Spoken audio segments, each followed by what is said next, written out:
किस्मत बदलने वाला प्यार और दया। ये बहुत पहले समय की बात है। एक साधु जंगल के नदी के पास आश्रम का निर्माण करके रहता था। उनके कई शिष्य थे। वे सभी वहीं रहकर गुरुजी से विद्या का अध्ययन करते थे। वे विद्या के साथ साथ अच्छे अच्छे सीख भी देते थे। उस साधु के सभी शक्तियों में से एक अद्भुत शक्ति था कि वे मनुष्यों की किस्मत जान सकते थे। उन शिष्यों में एक 10 साल का बच्चा भी था। एक दिन साधु ने उस बच्चे की शक्ल को देखा तो उन्हें उसकी भविष्य का पता चल गया। उस बच्चे की आयुष्य पूरा होने को था और बस कुछ ही दिनों में वह मरने वाला था। गुरुजी को उस बच्चे को देखकर बहुत दुख हो रहा था। वह बहुत ही अच्छा बच्चा था। ऊपर से सब कुछ एक ही बार में याद करने वाला था। न जाने क्यों अच्छे को ही वह भगवान जल्दी अपने पास बुला लेता है करके सोचता हुआ अंदर ही अंदर रोने लगा। मरने से पहले वह बच्चा अपने माँ बाप के पास होगा तो ठीक होगा करके उन्हें लगा। इसीलिए साधु ने उस बच्चे को बुलाकर कहा, बेटा अब थोड़े दिनों के लिए छुट्टी लेकर अपने घर जाओ। जितने चाहे उतने दिन अपने माता पिता के साथ खुशी से बिताना। वापस आने की कोई जल्दबाजी मत करना करके समझाते हुए घर भेजा। विद्या को बीच में छोड़ के जाना नापसंद होने पर भी गुरुजी के कहने पर उन्हें ना बोल पाते हुए बच्चा घर लौटने लगा। रोज रोज भारी हो रहे थे। शिष्यों को विद्या बोध करने पर भी वह साधु उसी बच्चे को याद कर कर दुखी होते थे। गुरुजी में आए हुए इस परिवर्तन को शिष्यों ने ध्यान दिया पर उन्हें कुछ पता नहीं चल पाया। ऐसे 3 महीने बीत गए। गुरुजी ने सोचा कि वह बच्चा तो मर गया होगा। अचानक एक दिन साधु पहाड़ी पे बैठकर नीचे देख के चौंक गए क्योंकि वह बच्चा वापस आश्रम आता दिखा। पहाड़ी के ऊपर पहुंचने के बाद उस बच्चे की शक्ल को देखने पर अब वो अपना पूरा जीवन बूढ़ा होने तक जिंदा होगा करके उन्हें पता चल गया। क्या ये संभव है? क्या करने पर इसकी किस्मत इतनी बदल गई करके सोचते हुए आश्चर्य हुए और पूछा, बेटा तेरे इधर से जाने के बाद क्या क्या हुआ पूरा बताना करके अपने शिष्य से पूछे। तब वह बच्चे ने अपने घर लौटते समय क्या क्या देखा वो सभी बताया। बीच के रास्ते में दिखे गांव और पार किए हुए शहरों के बारे में बताया। उसके चढ़े हुए पहाड़ों के बारे में और उसके पार किए हुए नदियों के बारे में बताया। फिर साधु ने पूछा, और कुछ विशेष बातें हैं क्या बेटे? फिर शिष्य ने याद करते हुए कहा, एक बार मुझे एक तालाब को पार करना था गुरुजी। तब तक तूफान आ चुका था। इससे वह तालाब और ज्यादा बह रहा था। उस तालाब के बीचों बीच एक मिट्टी का ढेर था। उस पे चींटियों का झुंड कहीं ना जा पाते हुए गिड़गिड़ा रहे थे। थोड़ा थोड़ा होकर वह मिट्टी का ढेर पिघल रहा था। अगर मैं थोड़ी भी देर और कर देता तो सारे चींटियां पानी में बह जाते। और गुरुजी मुझे तो उन पर दया आई तो तुरंत मैंने बाजू के पेड़ के डाल को उस मिट्टी के ढेर से लगाकर खड़ा था। तब सारे चींटियां डाल पे आ गए। मैंने उस ढाल को किनारे पहुंचने तक पकड़े रखा। फिर मैं अपने रास्ते चला गया। मैंने उन छोटे जीवों को बचा लिया। इससे मुझे बहुत खुशी मिली। तब साधु सोच रहे थे कि अच्छा तो ये कारण है, इसीलिए देव देवताओं ने इसका आयुष्य बढ़ाया करके साधु समझ गए। इस कहानी से यह शिक्षा मिलती है कि हमारी किस्मत हमारे हाथों में ही होती है। भेड़िए को सबक सिखाने वाला बकरी। एक जंगल में एक भेड़िया था। वह बहुत ही चालाक था। कोई भी छोटा जानवर दिखा तो उसे नहीं छोड़ता था। अगर कोई अपनी बुद्धि का प्रयोग करने की कोशिश किया तो ये उससे भी बड़ी चाल चलकर मार के खा जाता था। उसी जंगल में एक छोटे से घर में बकरी अपने तीनों बच्चों के साथ रहती थी। उन सब के घास चरने बाहर आने वाले बकरी और उसके बच्चों को देखते ही उसके मुंह में पानी आ जाते थे। अरे बकरी के बच्चे तो बहुत नरम नरम है रे। माँ बकरी के बिना अकेले किसी न किसी दिन तो दिखेंगे ना, तब देख लूंगा इन्हें करके सोचता था। उन बकरी के बच्चों को खाने की अक्सर भेड़िया कोशिश करता था, लेकिन हमेशा माँ बकरी के साथ होने से वह कुछ भी नहीं कर पाता था। एक दिन माँ बकरी को काम से बाहर जाना पड़ा।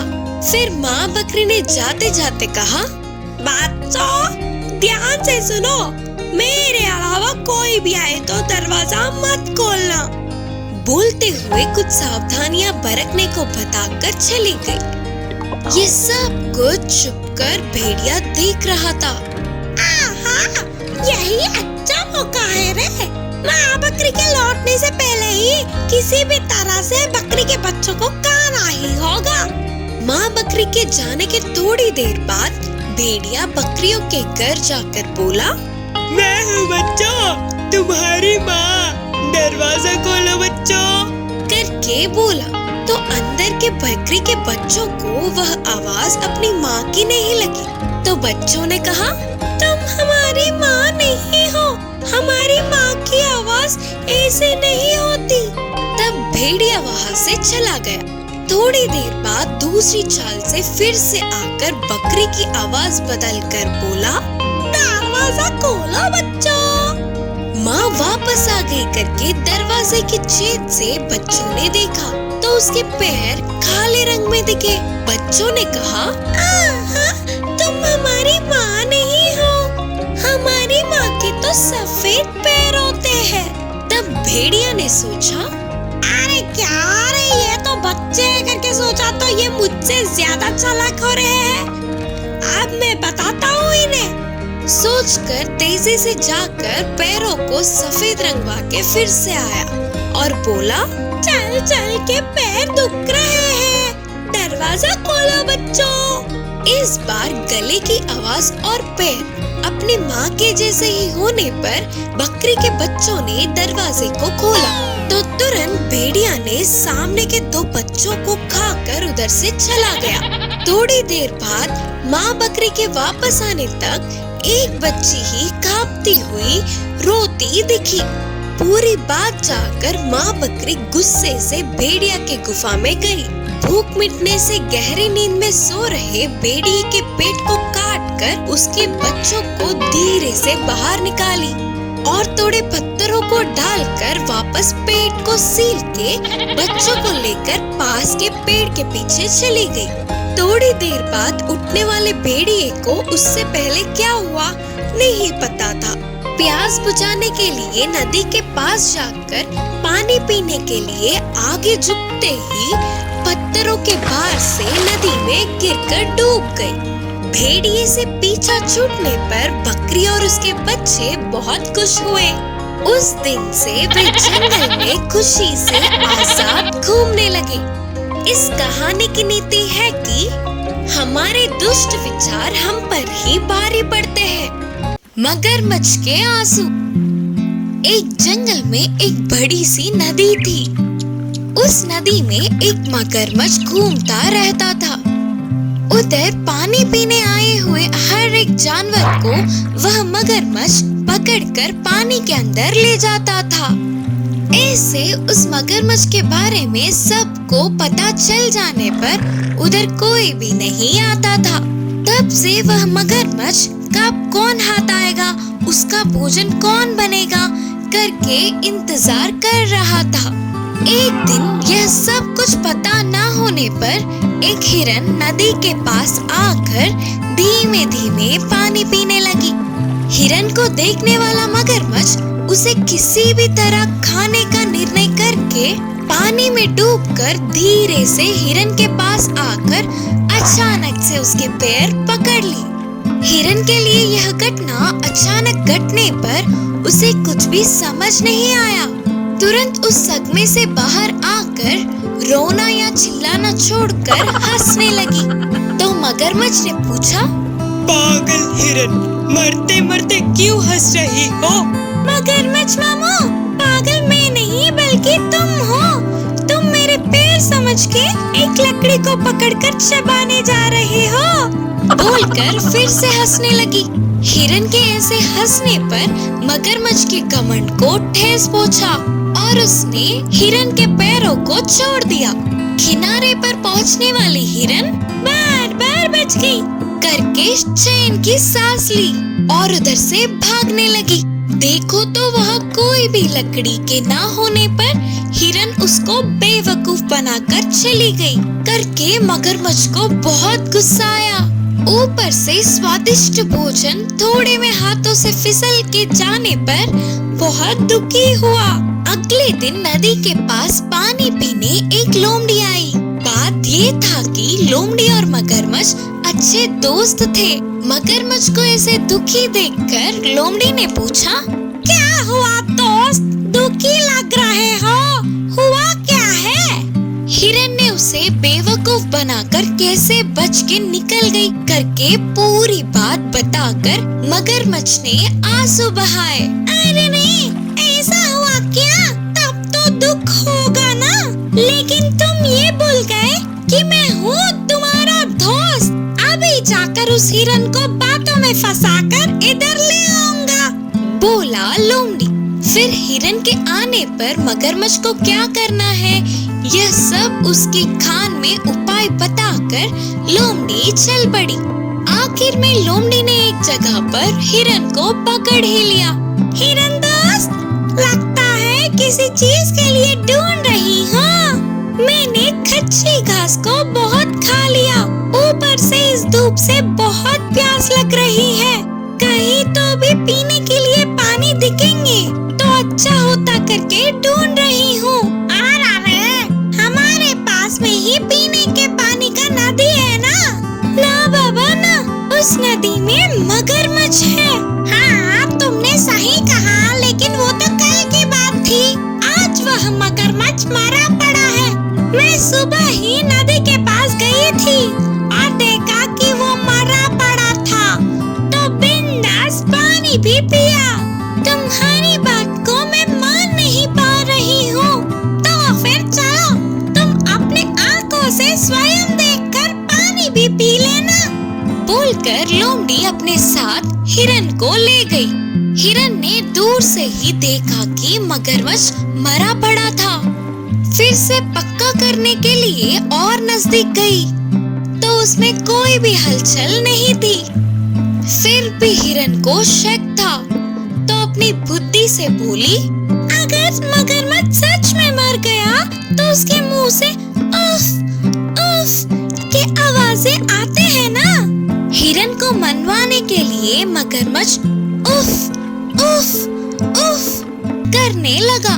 तुरंत हिरन दूर भागकर बोली, रोको, तुम्हारा ये नाटक।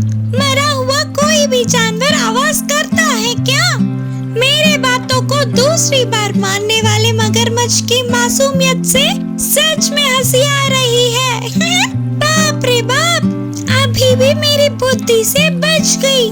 अब से बहुत सतर्क रहना होगा, बोलकर उधर से झट से भाग गई।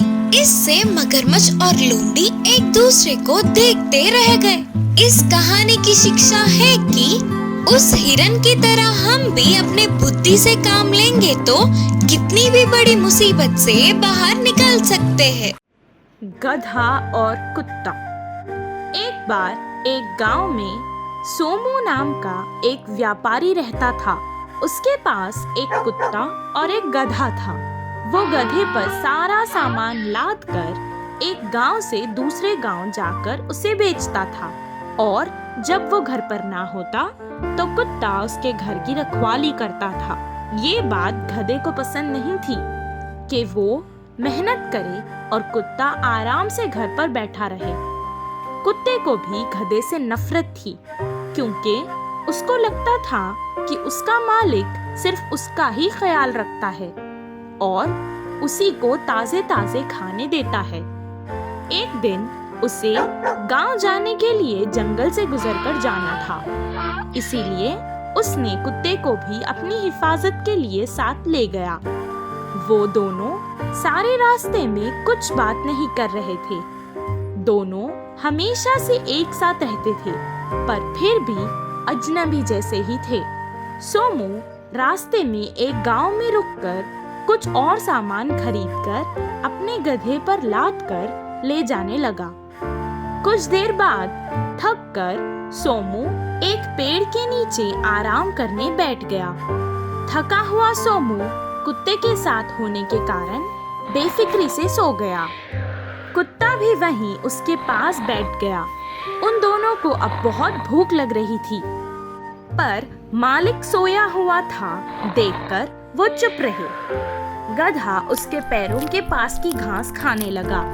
कुत्ता ने भी बहुत देर ढूंढा, पर उसे कुछ खाने को नहीं मिला। वो गधे के पास आया और कहने लगा, कितने अच्छे से तुम घास खा रहे हो, मुझे तो खाने के लिए कुछ मिल ही नहीं रहा है। भूख से मेरी हालत खराब होती जा रही है। अगर तुम मेरी मदद करोगे और थोड़ा सा झुक जाओगे तो मैं भी कुछ खा लूंगा तुम्हारे ऊपर रखी बोरियों में से। नहीं, मैं तुम्हारी कोई मदद नहीं कर सकता। तुम मालिक के उठने तक थोड़ा सब्र कर लो। अगर तुमसे वो नहीं होता तो जाओ मालिक को उठा लो। कुत्ते को डर था कि अगर उसने मालिक को जगा दिया तो वो उसे उठकर मारेगा, इसीलिए वो डर कर चुपचाप बैठ गया। कुछ देर में वहाँ से एक भेड़िया गुजर रहा था। जब उसने गधे को देखा तो उसके मुंह में पानी आ गया। वो उसका शिकार करना चाहता था। जब गधे ने भेड़िए को देखा तो वो डर गया और अगर वो भागेगा तो मालिक उसे नहीं छोड़ेगा सोचकर वो कुत्ते के पास गया और कहने लगा, जाओ अभी मालिक को उठाओ, वरना ये भेड़िया मुझे खा जाएगा। कुत्ता गधे पर बहुत गुस्सा था, इसीलिए उसने गुस्से में कहा, भेड़िया आए या शेर, मुझे उससे क्या, मैं तो मालिक को नहीं उठाने वाला, चाहे जो हो जाए। गधे को अपनी गलती का एहसास हो गया और उसे क्षमा मांग ली और वो जमीन पर बैठ गया। बहुत देर से भूखा कुत्ता उसकी बोरी से रोटी निकाल कर खा लिया और फिर जोर जोर से भौंककर मालिक को उठाने लगा। भेड़िए ने उसकी आवाज सुनी और वो डरकर भाग गया। उस दिन से गधे और कुत्ते में दोस्ती हो गई।